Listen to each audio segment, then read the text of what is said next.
अनुपम जली। मकर राशि वाले लोगों के लिए आगामी सप्ताह अर्थात 3 अगस्त से 9 अगस्त के बीच में ग्रहों का आपके जीवन में प्रभाव और उसके समाधान की बात कर रहे हैं। शुरुआत मैं चंद्रमा से करूंगा क्योंकि चंद्रमा ही आपके जीवन पे तेजी से मन पे असर करता है और उसके बाद बाकी ग्रहों की बात करेंगे, क्या परिवर्तन है और क्या समाधान है। तो चंद्रमा की अगर हम बात करें तो चंद्रमा मीन राशि अर्थात आपकी राशि से तृतीय राशि से लेकर आपके मिथुन राशि, आपकी राशि से छठी राशि तक का सफर उसका रहेगा। मतलब ये इसको हम तीसरे भाव से छठे भाव कह सकते हैं, चंद्रमा का रहेगा। और वो कैसा रहेगा उसकी चर्चा पहले कर लेते हैं, फिर बाकी ग्रहों की बात करते हैं।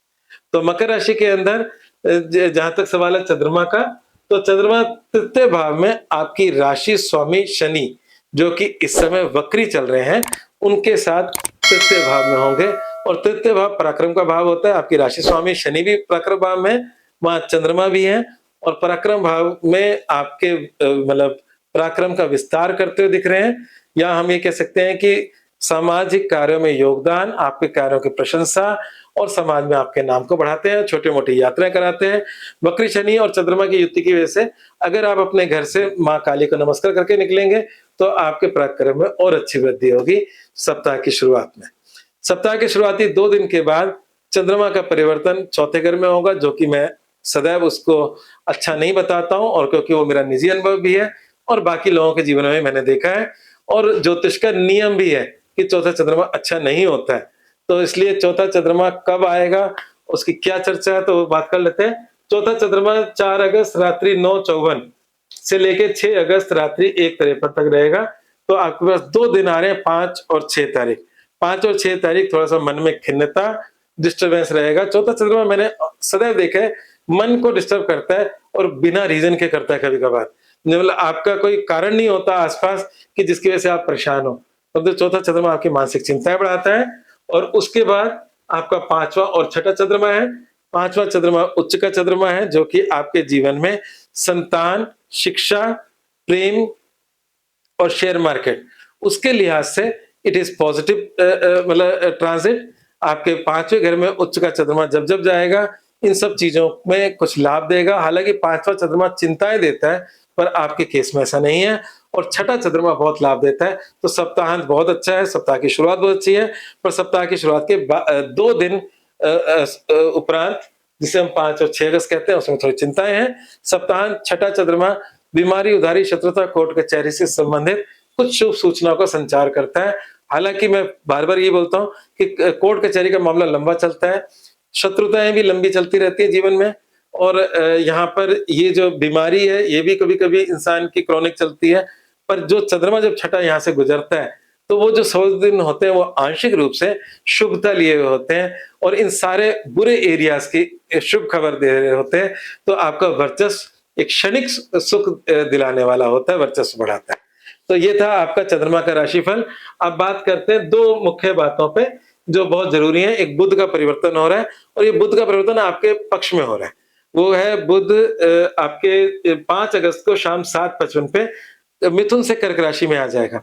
अभी आपकी राशि से छठी राशि में स्वग्रही बुध बैठे हुए हैं। बुध आप मकर राशि के पॉजिटिव प्लेनेट होते हैं, पर साथ में उनकी एक राशि छठे में पड़ती है, जो कि बीमारी, उधारी, शत्रुता, कोर्ट कचहरी की बात करती है। कुंडली में अगर यहाँ मतलब छठे का स्वामी छठे में, 8वें का स्वामी 8वें में, 12वें का स्वामी 12वें में हो तो कोई चिंता की बात नहीं होती। पर गोचर का जब यहाँ से गुजरेगा तो उस घर की वृद्धि करता है। तो वो वहां से निकल रहे हैं बुध, और बुध वहां से निकल के सप्तम में आ रहे हैं, क्योंकि यही बुध आपके भाग्य का भी स्वामी है। तो सप्तम बुध अच्छा रहेगा छठे बुध से। तो बुध का परिवर्तन आपके लिए अच्छा है। जो आपका शनि इस समय वक्री चल रहे हैं, तो वक्री चल रहे हैं तो इसका मतलब थोड़ा बहुत आपकी लाइफ के अंदर इस समय उथल पुथल है।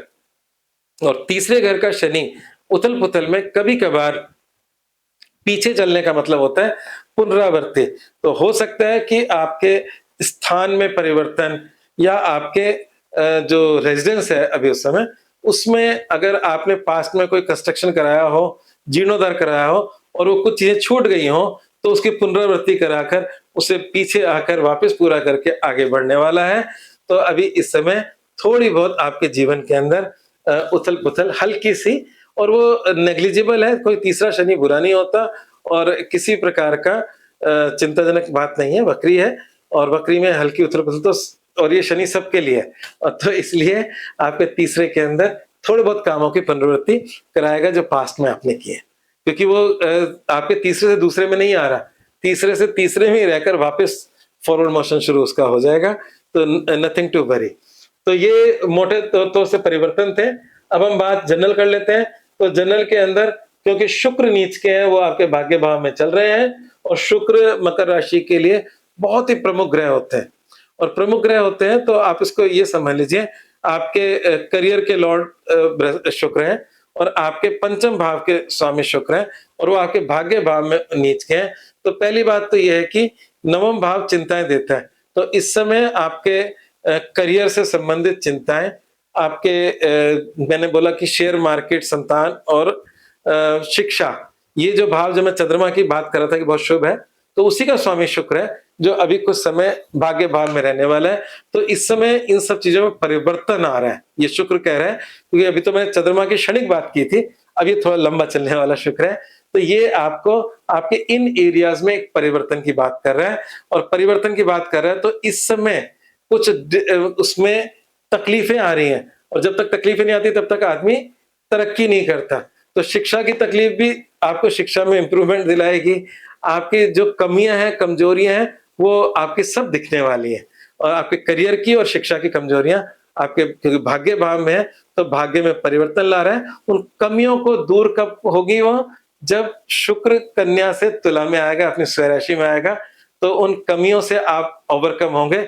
इस समय आपकी कमियां आपके सामने प्रदर्शित हो रही हैं, परंतु नुकसान इसलिए नहीं कि वो भाग्य भाव में, मतलब आपके भाग्य में परिवर्तन के लिए आपको जैसे 2 कदम पीछे हटकर फिर हम आगे बढ़ते हैं, तो ये बिल्कुल ऐसा ही शुक्र का स्थिति बनी हुई है। और अगर हम देखें तो बाकी ग्रहों की बात करें तो मैं ये कहूंगा क्योंकि शुक्र करियर का भी लॉर्ड है, तो अभी इस समय जो कुछ भी चल रहा है उसको धैर्य से स्वीकार करें क्योंकि इसका अगला पड़ाव बहुत पॉजिटिव होने वाला है। तो अभी जिसकी नौकरी के अंदर कुछ समस्याएं आ रही हैं, कुछ परिवर्तन की बातें चल रही हैं, तो अभी उस परिवर्तन और उससे घबराए नहीं, डरे नहीं, परेशान ना हो। लगेगा कि सब कुछ चीजें बिखरती जा रही हैं, डिस्टर्ब हो रही हैं, बॉस से नहीं बन रही है, ये सब कुछ आपको फील होगा, परंतु ये टेम्परेरी है और ये जब शनि शुक्र बदलेंगे तो एक अच्छे समाधान से आपका कुछ बढ़ोतरी होगी। तो ये समय अभी परीक्षा की घड़ी है। अब हम उपाय क्या करें? तो इसी शुक्र का उपाय करना होगा। शुक्र का मंत्र आप कर सकते हो। वैसे तो शुक्र की देवी लक्ष्मी है। लक्ष्मी जी की किसी प्रकार से पूजा करते हो आपको शुक्र ठीक होंगे। जैसे श्री सूक्त के पाठ कर सकते हो, कनकधारा स्तोत्र के पाठ कर सकते हो। परंतु इस समय शुक्र का जो मूल मंत्र है, तांत्रोक्त मंत्र है, ओम द्राम द्रीम द्रौम च शुक्राय नमः, उसका भी आप जाप कर सकते हो। शुक्र का जाप करने से आपकी लाइफ में सही रास्ता भी क्या है वो भी आपको प्रदर्शित हो जाएगा। साथ में आटे का दान करें और शनि मंदिर में तेल चढ़ाएं।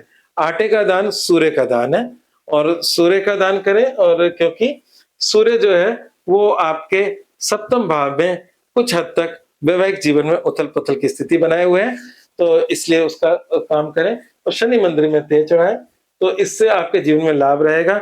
शनि मंदिर में तेल, वक्री शनि है, आपकी राशि का स्वामी है और कहीं न कहीं शनिदेव प्रसन्न होंगे, तो उस वक्री शनि में भी आपका पराक्रम में वृद्धि करेंगे, क्योंकि तीसरे घर में कोई चिंता की बात नहीं है।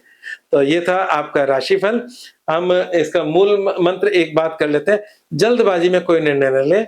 इसके कई कारण हैं जल्दबाजी में निर्णय लेने के लिए, क्योंकि पराक्रम भाव में जब वक्री शनि होता है, तो तब हम उसमें कई बार मतलब कुछ ज्यादा ही ऊर्जा में भर जाते हैं। पापा वक्री अति पापा, शुभ वक्री अति शुभ, और उस ऊर्जा में कभी-कभार दूरगामी परिणाम बुरे होते हैं। उस समय तो बहुत अच्छा लगता है, तो इसलिए जल्दबाजी का कोई कारण नहीं करें। आज बस इतना ही। धन्यवाद।